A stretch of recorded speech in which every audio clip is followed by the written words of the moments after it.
Yeah, I'm going to hand over to Stacey, and then you can Hello. you can take us through the next part of the session. Okay, Stacey. Okay, yeah. Well, we're going to be handing over and playing past the baton a little bit. We're going to start with Douglas reminding people, because you might not have been at the Huddle in July, I think it was, where we gave people an introduction to system dynamics and some examples of projects back in July. So Douglas is going to start by reminding people what system dynamics is and how useful it is. And I'm going to then describe the structure of the programme a little bit. And then we have some participants who have been with us for the last 6 months who are going to show what they've been working on. We're going to start with Sam and Tom, and then we'll move on to Jane and Tracy's project after that, and hopefully have time for questions at the end. So I'll pass on to Douglas. Hello. Just can you see my screen? Hopefully.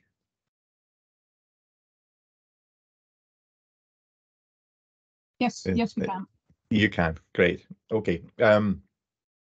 So I have been here before and done a bit of an introduction to system dynamics. I think I have 5 minutes to do this, so this is not really an introduction to system dynamics. It's more a reminder of one or two things and a pointer. So let me click in the right place. So for reference, if you find anything that you learn in this session interesting, then you might want to look up this publication for reference, because it's free. So that's a bit of an introduction to using system dynamics, drawing on health and social care examples, and it's available here from the National Institute for Health Research. So you could explore that a little bit. And if, having explored that, you find it really, really fascinating, then you might like to buy the book. And that's not free, sadly, but it's got lots of examples of system dynamic modeling in the health sector. So that's enough of these plugs, but they're basically a reference material. What I will do briefly is just remind you what a system dynamics model looks like. I think I shared something like this last time. And so you have on screen the main ingredients of a system dynamics model, which is what a group of analysts have been introduced to over the last 6 months, and that's really what you will hear about. A few things to notice. And you can actually play with this model yourself by following that link. So you might want to make a note of the link, but don't be playing with the model while we're talking. Well, you can do what you like, I suppose. So things to notice is that on the right-hand side of the screen, there's a diagram. So our models begin as a diagram. And the models don't begin with numbers. We put numbers into the diagram as we go, if you like, but we're interested by starting by looking at structure. And this is a model of a very simple capacity. It's one service. It's got service users, it's got a waiting list, and it's got various parameters that govern what's happening with the service. So we've got these symbols, these oblongs, which represent stocks, which mean groups of people or materials or accumulations of money sometimes, but mostly it's about people. Sometimes people waiting for services, sometimes people using services. And therefore we have flows, which represent people moving into and out of stocks. And we've got various auxiliary variables, which you can play with to do experiments on the model. And we make connections between our variables, as you can see here. Sometimes these connections form feedback loops, which is quite exciting because that would give you a circular connection if you were using Excel. But one of the pieces of magic of system dynamics is that it can get round these.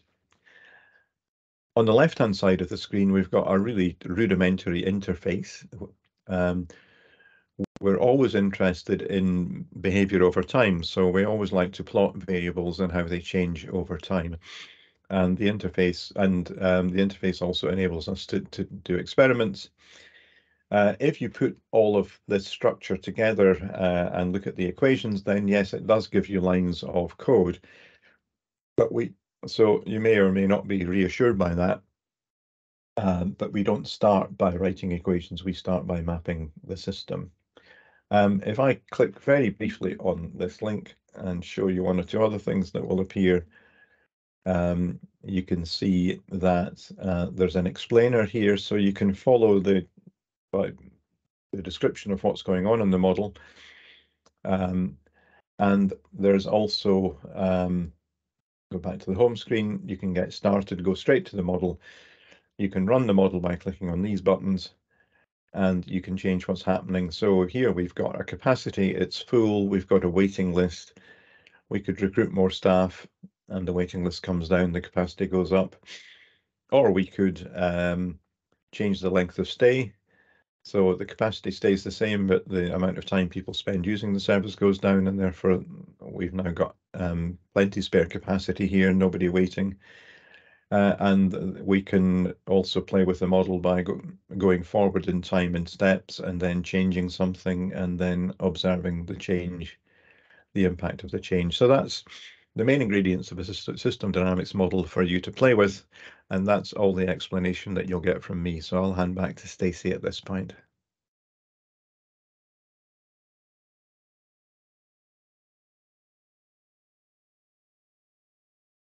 You're on mute, Stacey. On mute. I'm on mute. Thank you. Yeah, over the last 6 months, we've been running the system dynamics modelling applied learning programme. And it's been myself and Sally from the strategy unit and Douglas from Symmetric who have been organising and running those sessions. We've brought together funding from a couple of different places to make this happen, from the Midlands Decision Support Network, from the CSU that hosts us, Midlands and Lancashire Commissioning Sport Unit, and also from NHS England. And we've been working really closely with the capacity and demand team at NHS England, because they're running a pilot at the moment to look at system dynamics within ICSs. And so we've been collaborating with them and sharing knowledge and learning with them. The programme was available to analysts from across the Midlands, and applications were via the intelligence function leads for their systems or via their organisations, and they had to describe the projects for which they were intending to do system dynamics modelling on. They had to have a project champion in place, and those intelligence leads nominated the analysts to participate. And they were made aware that it was a significant commitment on people's time, because we were asking for half a day a week. We've been doing this Thursday afternoons for the last 6 months, and also for time for people to work on their projects outside of those sessions. And all of the delivery has been via Teams remotely throughout the duration of that. The programme itself had objectives in terms of building up capability within the region to do systems dynamics modelling, but also around forming a community of peers that can help support each other in the future. So obviously we've had Douglas with us, who's an expert in system dynamics, has literally wrote the book. And we worked through a series of case studies and build along sessions with him, with Sally and I supporting. And we've done workshops and talks from guest speakers as well, including things like problem structuring and facilitating clients.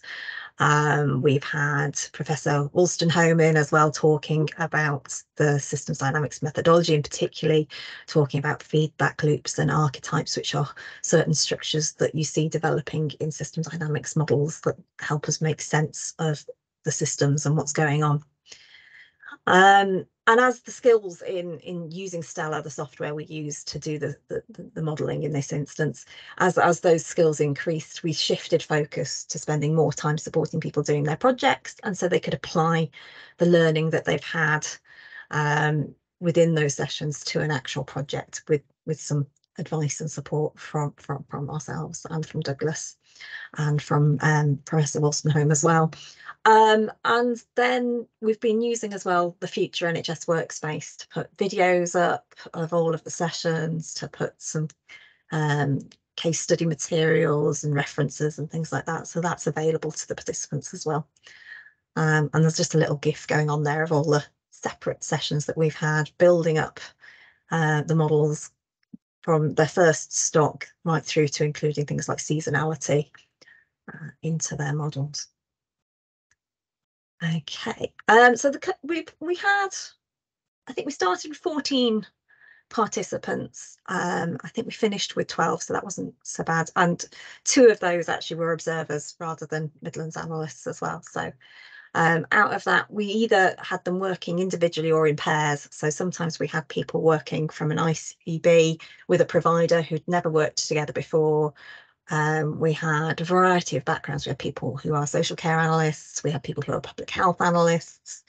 And so out of that, we've had a whole range of projects, and you're going to be seeing in this session and in a fortnight's time just a couple of those projects. So in a moment, I'm going to hand over to Sam and Tom to talk about their project on the mental health trust capacity. And also we're hearing again today from Jane and Tracy, who are from Shropshire Council, who've been looking at the demand and supply of care homes in the future. So I will just got one more slide, which was just to have some reflections. We had some really lovely feedback from the participants who've been on the course. They've had really good support from their organisations in terms of attending the training. I think it was more of a mixed experience in terms of trying to keep project champions in place. There was a lot of change going on in the background in the structure of ICSs. So some people's projects changed either because of their project champion or because maybe their intelligence lead changed, and therefore there were different priorities going on within their system. And they weren't necessarily given the time to work on these projects because of other demands on their time, which is really something that we think the participants need. So some of these projects have worked through adversity, if you like, to produce what you see today. It certainly took a team of us and some flex from our original plans when things didn't quite go. Obviously, running a course over 6 months, things don't quite stay right on track all the time. And between those, though, we kept it going. We've had, really good feedbacks, and we're looking at what we can do in the future to support our participants. So at that point, I'm actually going to stop sharing my screen. And we should have Sam and Tom on the call to share their project with you. Hello.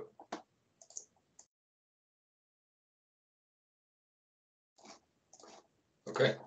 All right. Thanks, Stacey.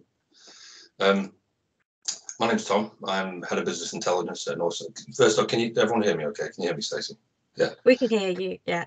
I would ask the audience to appreciate these are the participants' first attempts at doing their own modelling projects, so they've come an awful long way and achieved an awful lot in the time that we've had. Thanks. So my name's Tom. I'm head of business intelligence at North South Combined Healthcare Trust. We specialise in mental health care and learning disability, and I'm here with Sam Jones, senior population health management analyst from the ICB. We're both members of the Integrated Intelligence Collaborative and ICS level group. So at an ICS level, and that's a group aimed at discussing and developing the future of analytics in the region, understanding how different member organisations might come together to pool resources, share data, big platforms, analytical tools. And we're also part of an ICS level group looking at CYP mental health capacity and demand. The motivation behind us taking this course was to see if a system dynamics could provide us with a way to better understand patient flow through our CYP services, so linking those two ICS level groups, and at the same time try to understand where it might fit, or system dynamics might fit as an analytical tool alongside others in our organisations, in our system, and see how we might want to integrate that at a system level. One thing that was stressed to us quite early on by Stacey, Douglas and co was that when setting out to build the model, it was essential to clearly define the problem you're trying to solve, ensure you're engaging with the right people close to the problem, to properly inform the model. So as we began to begin a model and engage with the stakeholders, it became pretty clear that there was a lot of work to do to understand the problem and get enough information to properly define the problem in a way that would allow us to translate it into a model. Yeah, a bit too much work, basically. So we basically acknowledged that we were a bit too ambitious trying to look at that CYP ICS level work. So we decided in the short term to pivot to a smaller, more accessible problem, something we can cut our teeth on.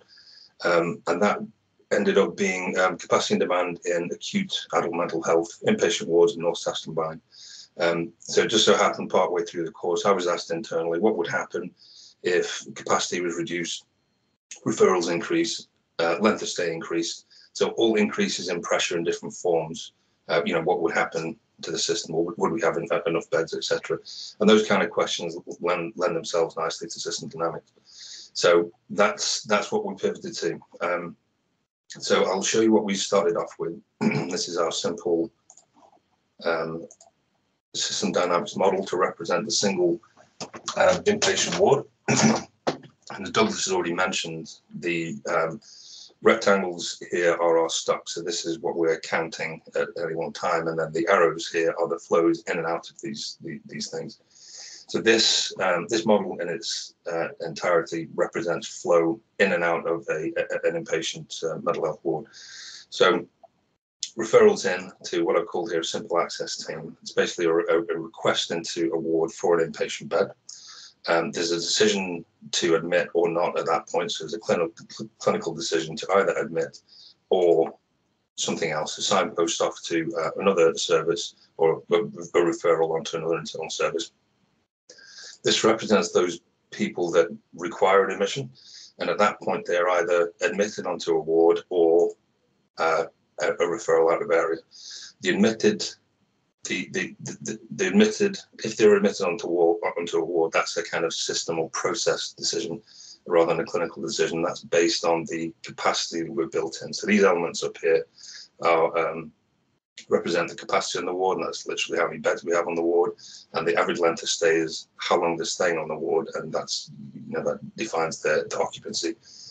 The people who need a bed will still need a bed regardless, if there is a bed spare or not. So if we don't have a bed, they will be referred out of area, and this out of area referral is really what we were focused on trying to minimize or eliminate. The idea being that if someone is referred out of area, then they're out of their familiar environment and they're away from their support network, so it's detrimental on the patient. So that's what we're looking at as a basic model. As an interface, just to show you how that looks, how the data flows through it, we've got this kind of simple look. So the chart here on the left is the number of referrals in. The next chart is the number of admissions required, so a decision to admit. And then this chart is our capacity. So we've got those consumed capacity, which is the blue, and our spare capacity, which is the red. We can use these parameters here to increase the pressure, so either reduce our capacity or increase our referral rate to see at which point we're generating out area referrals, and then that gives us the beginning of a conversation about how we want to try and eliminate those. At that point, we had a few engagement sessions with our stakeholders, so our AD of acute services, ward managers, and other ward staff, to understand how we might want to flesh this out a bit more and get a bit close to a representation of reality, and tease out any additional problems we might want to solve. The four main things that we found were staffing levels, the ones model those, acuity, understanding that you might need more than one member of staff on a single patient, movement between wards, and then delayed discharges. We had a long discussion about staffing levels and acuity, and there are a lot of nuanced and situational decisions being made, and there were some fluid coping mechanisms in play that would be very difficult to model. So we decided that we'd put those elements on the back burner and focus on the simpler things to begin with. And that was movement between wards and delayed discharges. So from this model, we then moved to this model, which is a little bit more complex. And what we've got in North Staffs is 3 acute inpatient wards and then a PICU, a psychiatric intensive care unit. What we want to do to begin with is look at those first 3 wards, the wards 1, 2, and 3. 2 of them are gendered, 1 of them is mixed, and that mixed ward is often used as an overflow ward. So if we want to admit a male and there isn't the capacity to admit that male, then we might want to flow them over onto a mixed ward. So that's what we're looking at here. So we replicated that simple model that we looked at a minute ago, specifically for males. We did the same for females at the bottom here, and then we built in this mixed capacity in the center. The idea is that we've got this kind of tiered level of flow. So if we want to admit the male, it will go into the male ward. If there isn't that space, they'll go into the mixed ward. If there does happen to be space back on the male ward, then there's a flow back to that ward. And then if there's no capacity at all, then we'll get a flow out of the trust, and it's an out-of-area referral. And that's the same on the female side of things. So then we've got twice the parameters, twice the things to play around with, and we get a bit more of a detailed, more complex model to look at. So we built a bit of an interface on the back of this, and Sam's going to take us through that now briefly. If I just stop sharing my screen.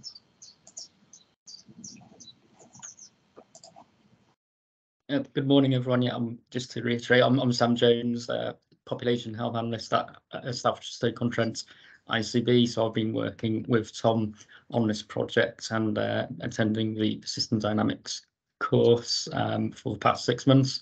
So yeah, Tom's shown you the kind of behind the scenes model, and although we're still very much in development, we've also been working on the interface, and hopefully everyone can see my screen okay.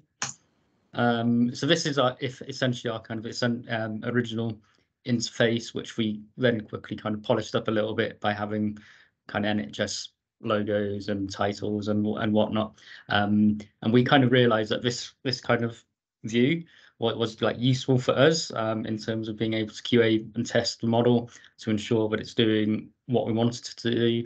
And as you can see, there's lots of charts and there's lots of kind of variables we can change, and we can just use a slider or view it live, and we can see quite quickly, and you can see it very responsively what's going on as you move along within each time step. And we can quickly, just as Tom showed you briefly earlier, if we change like the capacity, inpatient capacity or referral rates, we can see the impact that has across the whole model. But we kind of realised, although this was useful for us, it probably won't be that useful, or that kind of, some of our stakeholders probably won't get that much out of it. So, and the real value of an interface is having that kind of stakeholder engagement and trying to keep them engaged and having interactions with some of the models. So what we've decided to try and do, and it is still very much kind of work in process, we thought when we have those stakeholder engagement sessions, we'll kind of break down the model and just try and simplify it to reiterate the kind of principles behind system dynamics. So that's what we've started to do, just having kind of very basic effectively the kind of inflows. So this is just looking at referrals in isolation. So to simplify what we're trying to show, we've just kind of broken down the model into different subcomponents. And again, this page is just very simple, but where you can see the referral rate, i.e. the number of people coming in each day, what is the impact of that, and the decision to admit, how that changes. We can see how many people we want to come in and how many people would otherwise be signposted elsewhere. So very, very simple, but hopefully this is just a kind of gentle introduction to kind of show how things can change to some of our senior stakeholders. I say we'll just try to break down the model into the different subcomponents, including referrals, routes to admission, and the kind of occupancy levels, which is essentially the kind of the stock. So the number of people who are currently in hospital or on the ward, and obviously this can change. And again, we've got the kind of key parameters at the top. So these are essentially what kind of dictate how many people can be admitted. if the length of stay was to increase, and if the kind of number of people who are already admitted will increase, you can see very quickly the effects of that. And these out of area numbers, again, these are kind of the never events we don't really want to happen. But if there are kind of too many people on the ward, or a high number of people are staying on the ward, we will have those out of area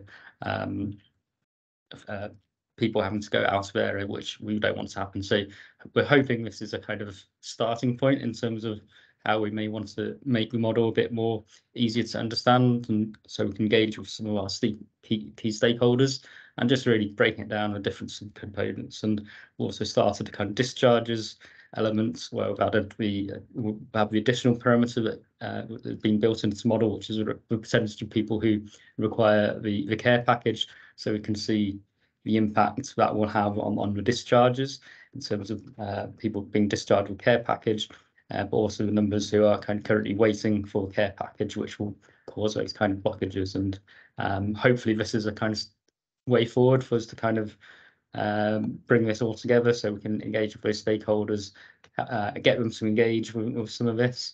But it still needs a bit of work. It is still a bit of a work in progress, and we're still looking to build upon this interface. But we're hoping this is the possible way forward. So this, I'm just conscious of time, so I'll just hand over back to Tom, who will just kind of sum up and talk a bit about some of the future developments we're wanting to integrate into the model. Yeah, thanks, Sam. Yes, sorry, go ahead. 1 minute for this, because we're just running over a wee bit. That's fine. I'll be very quick. So, yeah, as Sam said, it's still a work in progress. There's still lots to do. Lots more conversations required with the stakeholders to understand what they want to see. So we started building in delayed discharges. So those that need social care packages, for example, out in the community. We want to build in randomness. So we've been taught by Douglas and Co how to build in use noise functions, build in seasonality and trends, that kind of thing. We know that there's a pulse function within the software that allows us to model waves, and we know anecdotally that we have waves of substance misuse patients coming through when there is new novel psychoactive substances like monkey dust, spice, and that kind of thing out in the community. So building that kind of thing in will allow us to sort of stress test the system and yeah, just another layer of reality to throw into it. And on top of that, outside of the model, it's how we use this approach more generally. So if we like it, which I think we do, it's establishing a community practice, finding a place for it alongside our other tools, and understanding what we do with the output. So blending that with our existing reporting functions, which is many more conversations, I think, down the line. So that's us. That's great. Thanks for sharing your journey with us, Tom and Sam. We've next got Tracy and Jane, who are going to talk about their project. And you've got about 10 minutes or so, girls. I was going to say, how we do every time. Great, thank you. We can go into questions a little bit. Yeah, this is our model. Jane and myself, we work at Shropshire Council. We work in the Business Intelligence Unit. And last year, just to set some of the scene, last year, Adult Social Care asked us this holy grail question, which is, what will the future look like for adult services in Shropshire? And we kind of went, yikes, and we thought about it. And what they're actually saying is, if we can take into account everything we know about Shropshire, its population, how it's going to be changing over the coming years, what's the demand going to look like for adult social care? And will they be able to meet that demand? One of the very specific questions they asked us was relating to residential and nursing care and that market. So Shropshire has a large and growing older population. It's also a place where people love to come and retire. But what we need to be confident in is understanding what those people's needs are going to be. How many of them are going to be likely to require residential or nursing care? And will we have enough beds in the marketplace to put them? So this was before System Dynamics, and Jane built an Excel model, which was amazing, but it quickly became very large and very complicated and difficult to adjust, particularly when, I'm sure, as analysts will know, your customer keeps coming back and wanting you to change your model ever so slightly, which actually is loads of work. So enter system dynamics. This is the model that you see in front of us that we've been building as along as the course has continued. It's very small at the moment, and it's deliberately so because we wanted to replicate that model that Jane built. We wanted to have confidence in what we were doing, that we truly understood what the model was doing, that the numbers it generated were sensible. But we have built in some complexities that we couldn't add to that Excel model, such as those feedback loops that Douglas referred to earlier. So just briefly going through the model, the core bit of the model is the bit at the bottom, the bit that isn't in a frame, and that is just modelling people coming into and out of that residential care service. So it's looking at people who become in need of a care home, the fact that they get added to a waiting list as their needs are assessed and a placement is found for them, and then assuming that a bed is available, they move into their residential home before they have some sort of length of stay, and then they exit the care system one way or another. But obviously that's only part of the system, and the key question for adult social services was, do we have enough beds in the marketplace? So that's the model at the top in the big red frame. So this unpicks a little bit of the stock and flow process for the care market. We know, for example, how many beds are available right now. We also know through planning applications how many new beds are likely to come online because of new care builds or extensions to current care homes. We've also accounted for closures, for example, when beds are decommissioned either temporarily or permanently. And then those two models kind of neatly collide in a very lovely way at the point at which somebody is admitted to the care home if there is that spare bed. But again, we've got these assumptions that we've had to make about certain things because not everything is known. The assumptions that we've put in are based on data where we know it. We've looked at our own data, we've looked at national data, and where we couldn't, we've kind of done a best estimate. And for example, those assumptions are the length of stay in a care home, the admission rates to care, and the number of new builds that don't actually get built or haven't come online yet. And Jane will come on to that later. But in essence, that's our model as it is at the moment. We have lots of plans to develop it, which we'll tell you about if we have time. But meanwhile, I'm going to hand over to Jane. If I've missed anything, Jane, shout up and I'll hand over to you.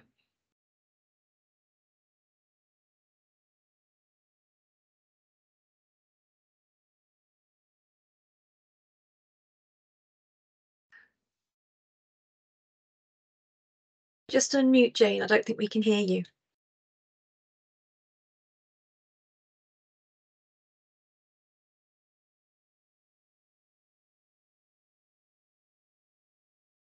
Can't hear you, Jane.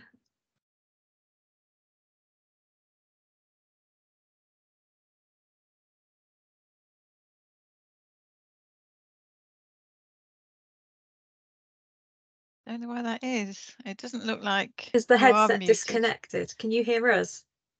Can you hear me now? Yes. I'll take this headset off. I did that in case my dog started barking. Sorry. Right. Okay.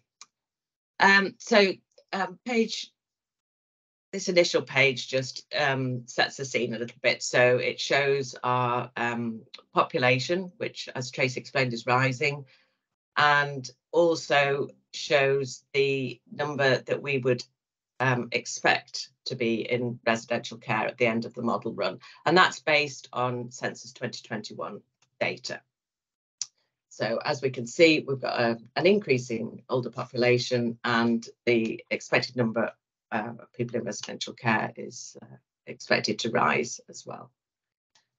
Okay. And this page is basically the number of registered beds that we know we have at present.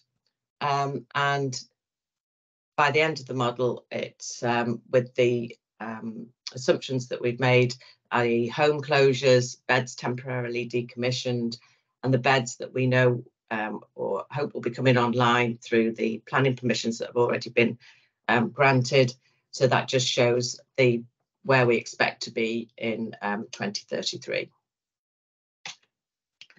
And this is just an overview of the model, showing just how the data that Tracy explained earlier flows through the model. So you can see the stocks and flows and how the population moves in to residential care. Then we get on to the bit where we can change some of those model assumptions and influence the outcomes. So the two charts on the left, this shows the number with the model set as with the initial assumptions that we've put in. It shows the number of people that are in residential care and how many we expect to be in residential care at the end of the model run, and the number of unused beds. And the top chart shows, or would show, if we the number of beds that we think we need to meet the projected needs of the Shropshire population. As you can see, at the moment, it's with the initial assumptions, we're estimating that we actually have enough capacity in the market to meet the needs. These sliders in the centre are where we can change some of those assumptions to and rerun the model. And similarly, these relate to the planning applications, and as Tracy mentioned, those planning applications that might have been approved but might not yet have come online. So in order to just do some amendments, if we click the live button, then that means that any of these assumptions that we change are automatically fed through to these two charts on the left. So we're going to start with, say, some of the beds that we know have been approved in the planning process don't actually come through into the care market. So if we move these sliders up, then we can see straight away that the number of available beds starts to decrease. But we're still projecting that by the end of the model run, we will still be able to meet the needs of the Shropshire population. So then, if we just slightly increase the length of stay from 48 months, which is the initial setting, to just increase it to, say, 55, 56, we again can see that the number of beds, the number of unused beds reduces, but we're still meeting the projected need. If we changed the admission rate to where it was in Shropshire just a couple of years ago, which was around the 470 mark, we then start to see that we've now used our capacity of beds by the end of the model run, and we're going to need more beds to, although it's only a small number at this point, to meet the requirements of the population. At which point you might, planners might start thinking that we would need to approve more planning applications, and you could do that at some point in the future and increase your number of available beds and mean that we're meeting the needs of the population. So that's sort of a very, very quick run through of how our models work at the moment. And with that, I'll hand back to Tracy, who's going to just do a quick overview of what we would hope to develop in the future. Thanks. Yeah, so I'm not going to go into detail because I know we're running over, but we've got lots of plans to develop this model further. We're really excited. We are genuinely excited about the model. It's been great fun. It's been really informative, and I think yes, although we started off with Excel and thinking Excel can do what we need, it can't. We couldn't possibly do all this future development without system dynamics. So yeah, that's our plans for the next coming months, is to have a go at some of this stuff. And there I will finish. Thanks, Tracy. Thanks, Jane. Thank you. Thanks. It's a really lovely example, and thank you to Tom and Sam for presenting their model in development as well. I think we've got a little bit of time for questions if Rachel can help field them, or maybe Sally. Have we got anything in the chat? Yeah, there's a couple of I'm not sure that we are receiving comments in the chat, but I do have a couple of questions. I saw a hand up a minute ago, but Andy, have you got your hand up? Yes, it was. The first time it was a mistake, but this time it's a question, I promise. Go for fantastic. And thanks for the wonderful presentations today. They're really, really exciting to see. So I suppose it's a question for both of the groups. How long did it take you guys from start to finish to do these wonderful models that you've done? Just a rough estimate, again, not to the precise day or hour, just is this months of work, weeks, years? I'm going to jump in quickly and I'm going to say it's really hard to estimate because capacity wise, it was really hard to do this work as well as the main job. So we did a lot of this actually during the course. Stacey and Douglas and Sally organised the course so that we had a bit of time to do this. It's quite hard. I'd say it's probably a good, for beginners like us, it's a good couple of months of work. Yeah. It's not quick. I think I'd echo that as well. So the work pressures were quite high for me and Sam, but also we had to switch from one project to another, and that was partly because we couldn't get the right people in the room or get an agreement on how to move forward, and we had that in a smaller sense in the project that we moved forward with as well. So it's not just about sitting in front of the software and building the model, it's about engaging the right people and extracting the knowledge and deciding on the right level of granularity to build a model. It's a really difficult question to answer, I'm sorry.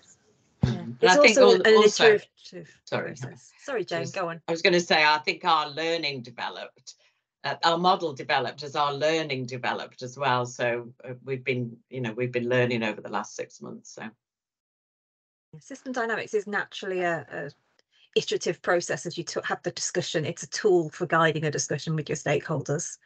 So it does tend to develop and iterate as you produce it. We asked people's organisations to give them 20 to 30 days outside of the project to do their projects outside of the course, and that as general didn't really happen.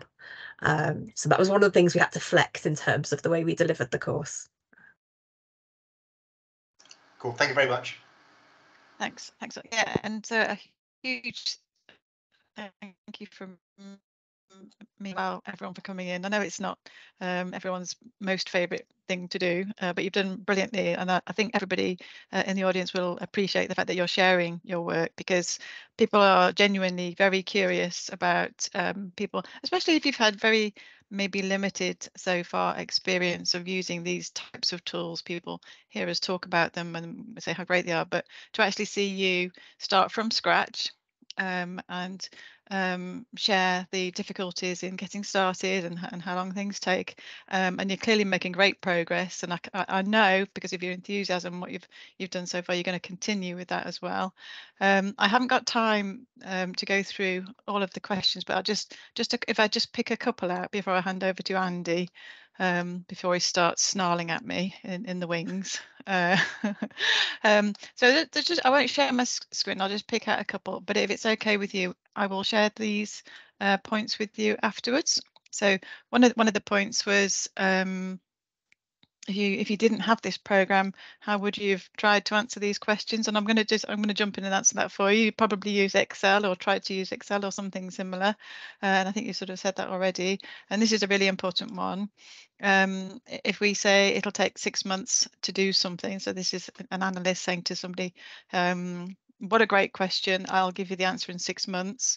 It's usually too long, they want it by next week. Or so essentially, so the question here is, how do you get support, how do you get buy-in to allowing you to spend that time to develop a more robust solution, something which is sort of that you can change over time and adapt, etc., etc. So maybe I think that's a really important one that I hope you can know. If I share this with you afterwards, you can maybe give us some responses that I can share to the network, because a lot of this is, like Stacey was saying, this is about trying to protect that time but basically protect that time, but also make it part of your job. You know, if people, if that might feel like a luxury, but if this is actually not in addition to your job, but this is part of your role, is to develop these more robust and these models which have like really high utility going forward. Okay, I think it's the sort of thing that would get easier and quicker with practice, but also Sure. System Dynamics is intended for more strategic, longer term questions, so they're not intended for operational decisions right this second. Yeah, so. But I guess if the model is set up, there could be, you could feed in some questions when it's established. It's like now you can say, well, what preempting if? what the questions might be and what the what ifs are. Yeah, so makes it a useful tool. Yeah, absolutely. And hugely important is engagement with the people who are actually giving you that information to enrich and make those models actually realistic and work. Okay, I am definitely going to say thank you so much again for all of that. Really, and I can't wait for part 2 in a couple of weeks as well. So I'm really looking forward to hearing about another couple of projects. And real life projects as well. These are going to have a huge impact, I'm sure, locally. So if I could just hand over to you, Andy, and you can tell us all about the Analyst X survey. And I've done you a slide because I'm so nice. Oh, bless you. Can you hear me? Yes. Excellent. Before I go rabbiting on about the Analyst X survey, which is what I'm supposed to be here to do, I just 2 things that I just want to say about the stuff that's been done. It's been an honour to be part of this meeting today, to hear it all. One, it's my fault that Sam and Tom were on the course because I put them forward when I was working in Staffordshire. I remember now. I remember.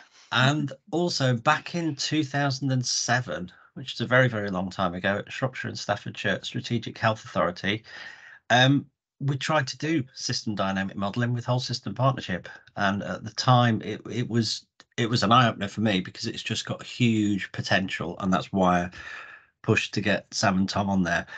But it really is so powerful to be able to, you know, look at things and model and understand all those interactions that are going on, to challenge people's assumptions about, you know, how stuff works. And I think particularly now, as we're starting to get to, you know, more integrated ways of working across systems, looking at how people move on pathways rather than through particular organisations, it offers such a powerful way to look at the data. So it's been brilliant today to kind of see how things are progressing, and you know, kind of, you know, congratulations to everyone, but particularly to Sam and Tom, because I'm really pleased that they've enjoyed it. Anyway, that's not why I'm here. My name is Andrew Lavelle. I am the I think my job title is the Senior Manager for Analytical Professionalisation at NHS England, where I've been for 4 months. Prior to that, for the last 23 years, I've been an analyst within the Midlands, all over the place doing stuff. And one of the pieces of work that we got here about the State of the Nation survey, so this was one of the things that was picked up in the Data Saves Lives publication, to try and get an idea of what is that analytical workforce across the systems, not just within the NHS, but across local authority, public health, things like that. I was looking in the NHS Agenda for Change, you know, ESR systems. It is easier to define or to work out how many plumbers you've got and carpenters and bricklayers and other trades like that than it is to find out how many data scientists you've got, how many data analysts you've got, because data analyst gets lumped in with ICT analysts and all sorts of things. So one of the things is to try and understand what the complexity of the system out there is in terms of workforce, and then what are the challenges that they're facing in terms of recruitment, in terms of different types of softwares they're trying to use, in terms of ways of working that they have, and then to start to plot this over a course of time to see how this changes as things like the new guidance around integrated intelligence systems come into force, how things such as, you know, as we've seen today, the system dynamic modelling or population health management, how those are going to put different requirements on analytical skills that people need. So if you manage an analytical team, then I would encourage you to complete the survey. It's open until Friday the 28th of April, as it says on the slide there. And Rachel's very helpfully put the link on there as well to do it. The survey will take you through, it will ask you about the makeup of your team, whether you've got analysts, data scientists, data engineers, how the team works, different issues that you've got, all sorts of things like that that are in there. It will prove really valuable to not just kind of get a national position, but we're working in conjunction with OHID to look at how we can then start to spread this down to regions, how we can start to do some benchmarking on this, so that people can look at their system and look at how their teams compare to them, and also to try and then start to look at what are the become the key areas that we want to be looking at, and what are the things nationally that we can be doing to help push forward on issues around analytical workforce and analytical workforce development, because there is a huge appetite out there for analysis understanding. There are a huge range of skills that we need, and as you've been alluding to here, we need people to have the time to be able to do some of the work like we're doing here, and not kind of be having to do some of that run-of-the-mill type stuff that we often have to do. We need that thinking capacity, that development capacity that we can have there. So the link to the survey is there. I think that's probably about it, because there's about a minute to go, so I don't want to overrun. Thanks, Andy. That's great. I'll share the link with everybody afterwards as well, just in case I didn't click on it just then. Just a couple more points. Next few huddles: weapons of maths destruction. You clearly can't miss that one. Finding out more about the data science team with Chris Bealey and Zoe Turner. We have a session on multi-criteria decision analysis and healthcare devices, and we got loads more huddles planned as well. There's just a tempting few over the next couple of months. We're getting dates now. This is rather exciting, isn't it? We're getting dates for most of our existing training courses. The fundamentals in data science, which is in a couple of weeks, is now full. In fact, we have a few extra on that, so we'll have to run that one again for you. Just check out the website. PHM training, the PHM training, which is up for all sorts of awards, HSJ awards, starts on the 11th of May. Dates, the registration forms will be out there for that soon, and we've got lots of other stuff, so check out the website, and I'll make sure all the registration forms are on that as well. So a huge thank you again to Stacey, Douglas, Sam, Tom, Tracy, Jane and Andy and everybody else, and we'll see you in a couple of weeks for part 2. Stacey, thanks very much, everybody. Great to see you all. Yeah, Bye-bye. thank you everyone for your lovely comments and for being so supportive of our participants. They've been very brave today to stand up and show you what they've been doing. I'm really proud of them. Thank you so much, guys, for being brave enough to show what you've been getting up to. Fantastic. Really good work. Really appreciate it. Thanks, Brilliant. everyone. Thanks everyone. Bye.